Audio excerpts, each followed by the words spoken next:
నమస్కారం. అందరూ బాగున్నారు కదా? ఈరోజు ఒక చిన్న విషయం మీ గురించి. ఎప్పుడైతే మనిషికి కోపం వస్తుందో, అంటే ఏదైనా ప్రాబ్లం వచ్చినప్పుడు, ఏదైనా సమస్య వచ్చినప్పుడు కోపం వస్తుంది, అవునా? కోపం వచ్చినప్పుడు మనం ఆవేశంలో ఉన్నప్పుడు మనసు అనేది, మన మైండ్ అనేది రిలాక్స్ ఉండదు. అప్పుడు మనం ఏదైతే నిర్ణయం తీసుకుంటామో ఆవేశంలో, ఆ నిర్ణయం అనేది తప్పుడు నిర్ణయం అవుతుంది. అప్పుడు మీకు కోపం వచ్చినప్పుడు మీరు ఒక 2 మినిట్స్ 3 మినిట్స్ రిలాక్స్ అయ్యి, ఎందుకంటే కోపంలో మైండ్ రిలాక్స్ కాదు. రిలాక్స్ చేసుకున్న తర్వాత మీరు ఆలోచించడం మొదలు పెడతారు. ఎప్పుడైతే మైండ్ రిలాక్స్ అవుతుందో అప్పుడే మీరు ఆలోచించగలుగుతారు. మైండ్ రిలాక్స్ అయిన తర్వాత మీరు ఏదైనా డిసిషన్ తీసుకున్నప్పుడు అప్పుడు మంచి నిర్ణయం వస్తుంది.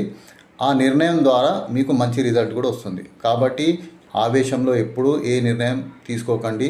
ప్రశాంతంగా ఆలోచించి 2 సార్లు ఆలోచించి అప్పుడు మీరు నిర్ణయం తీసుకోండి. అప్పుడు మీకు ఏ నిర్ణయం తీసుకున్నా దానికి సక్సెస్ అవుతారు. అప్పుడు మంచి ఫలితాలు వస్తాయి. Thank you so much.